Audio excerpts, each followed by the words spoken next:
One thing that really resonated with me when you were talking was the fact that, we should trust. We should trust God. And you had mentioned the situation with Abraham when, God had told him to go into a strange land without even knowing anything about the land. And I know that one of the problems as believers that we face is actually our ability to trust God. And I also wanted to pick on the Abraham story too as well.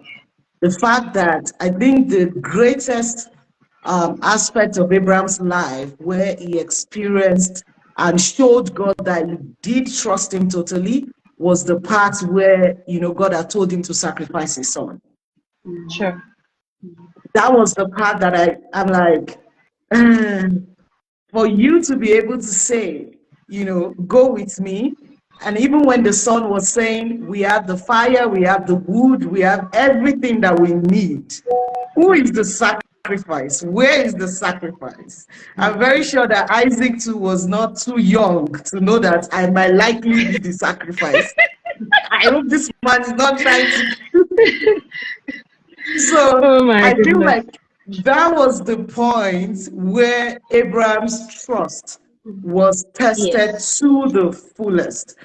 And that point, for him to still be able to lay Isaac on that altar, ready to make the move, is the part where, I'm like, if Abraham could trust God that much, to consider him faithful enough, and he responded to his son when even his son asked him, where's the sacrifice, that God would provide a sacrifice.